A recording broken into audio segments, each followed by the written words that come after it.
World Health Organization Home Newsroom feature stories detail the different types of COVID-19 vaccines. The different types of COVID-19 vaccines. January 2021. Okay. This article is part of a series of explainers on vaccine development and distribution. Learn more about vaccines, from how they work and how they are made, to ensuring safety and equitable access in WHO's Vaccines Explained series. As of December 2020, there are over 200 vaccine candidates for COVID-19 being developed. Of these, at least 52 candidate vaccines are in human trials. There are several others currently in phase 1/2,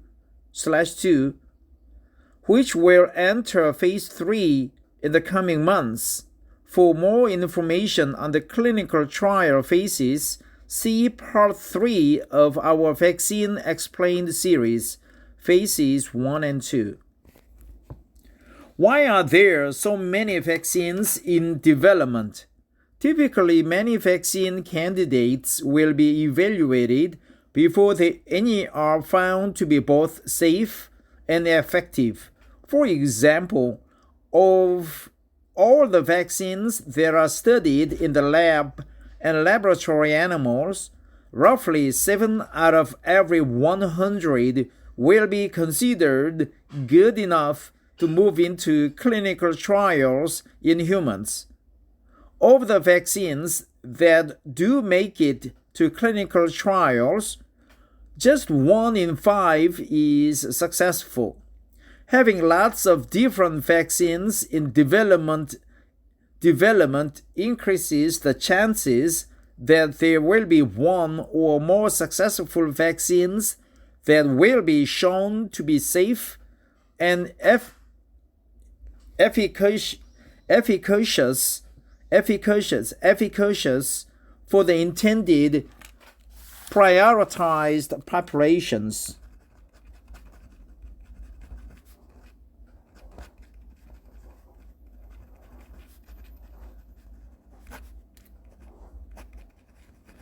There are 3 main approaches to making a vaccine: using a whole virus or bacterium, parts that trigger the immune system, just the genetic material.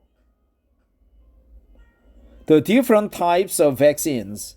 There are 3 main approaches to designing a vaccine.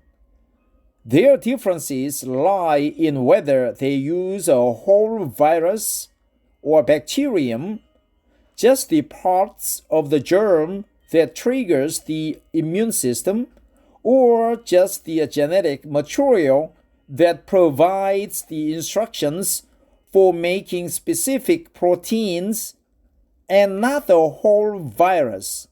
The whole microbe approach. Inactivated vaccine. Live attenuated vaccine. Viral vector vaccine. The whole microbe approach. Inactivated vaccine. The first way to make a vaccine is to take the disease-carrying virus or bacterium,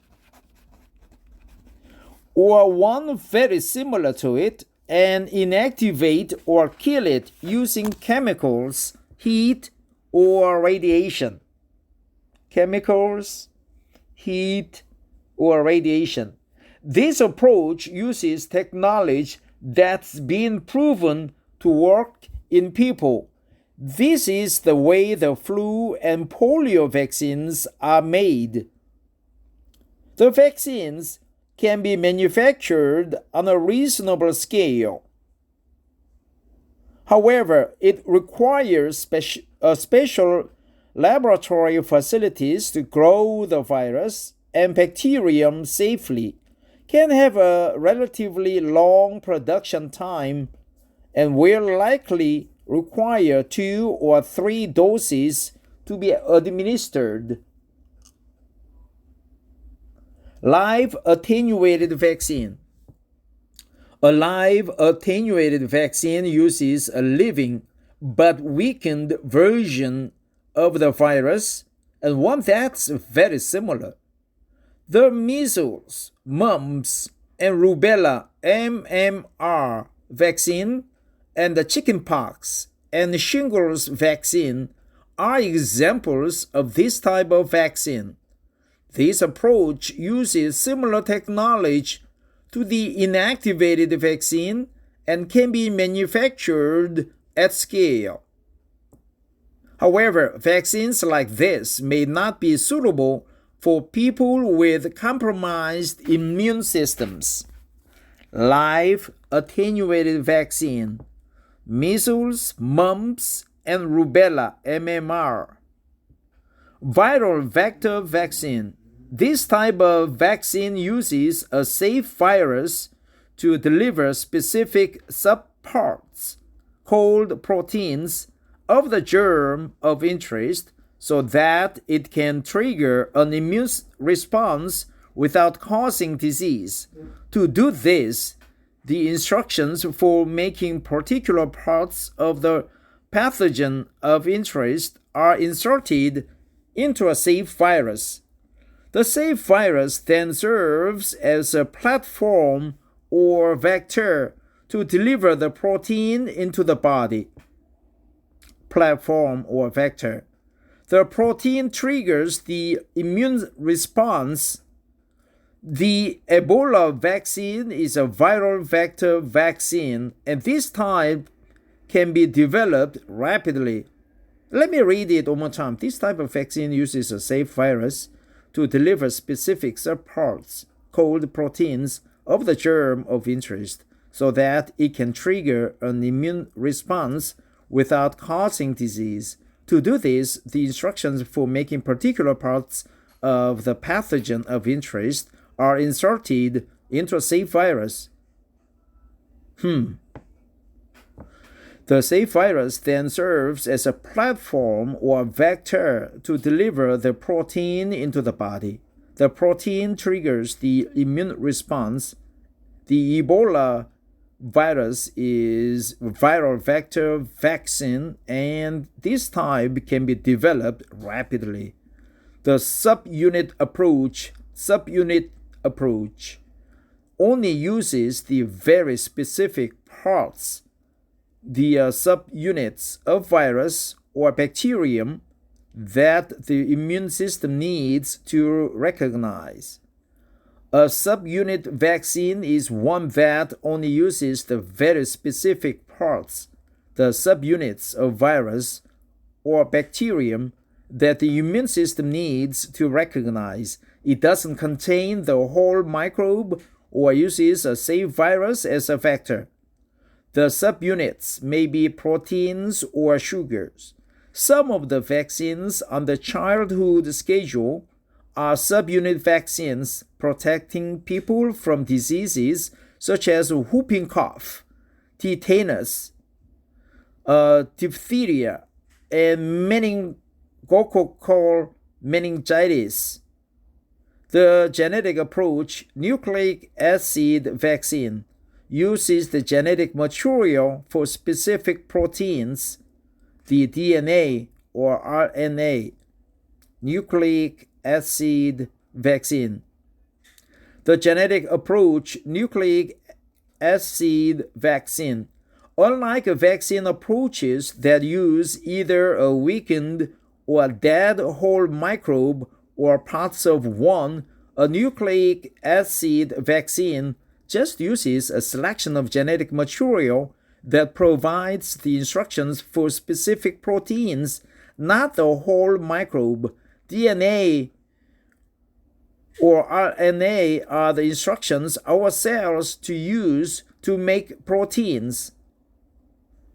In our cells, DNA is first turned into messenger RNA, which is then used as the blueprint to make specific proteins. DNA, messenger RNA, transcription.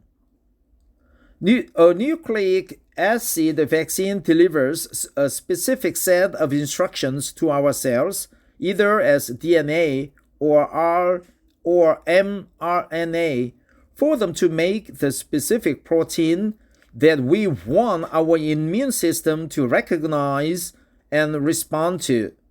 The nucleic acid approach is a new way of developing vaccines. Before the COVID-19 pandemic, none had yet been through the full approvals process for use in humans, though some DNA vaccines, including for particular cancers, were undergoing human trials. Because of the pandemic, research in this area has progressed very fast, and some mRNA vaccines for COVID-19 are getting emergency use authorization, which means they can now be given to people beyond using them only in clinical trials. Read next. Vaccines explain the topic. How does WHO ensure fair and equal access to vaccines? Want to read more? So we learned the words bacterium, human or clinical trials, efficacious, explainer, series, mRNA, nucleic acid vaccines. So the live attenuated vaccines, let's summarize what we learned. There are 3 different types of COVID-19 vaccines. One uses the whole body, using the whole virus or bacterium. And the other one is parts that they use the parts that trigger the immune system. And another one is just the genetic material that triggers certain protein production in our body. So the whole microbe approach has 3 different subtypes. One is using inactivated vaccine. They kill it with radiation, heat, or chemicals. Inactivated vaccine. The other one is live. It's alive, but attenuated vaccine. Live attenuated vaccine. A third one is live or viral vector vaccine. Vector is defined as the something that has traction and strength. Traction and strength. So it has traction to produce a certain protein in our body to combat the real virus of interest. And it has a strength. It has a strength enough to combat the bad virus. Inactivated vaccine, live attenuated vaccine, viral vector vaccine. MMR, measles, mumps, and rubella. Let's see what they are. Flu and polio vaccines. Flu and polio. Live attenuated vaccine, measles, MMR, measles, mumps, and rubella vaccine, chickenpox, and shingles vaccine, viral vector vaccine, Ebola vaccine. The subunit approach. On the childhood schedule. The childhood schedule.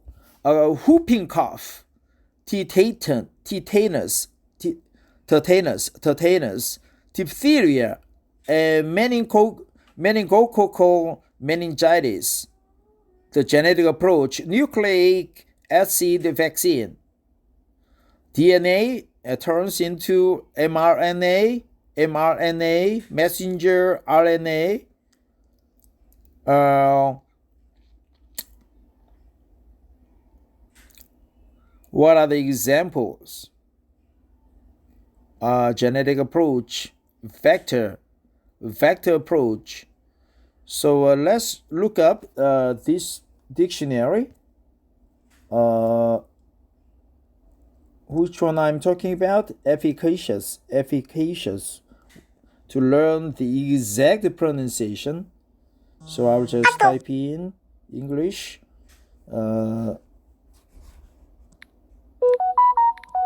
Efficacious.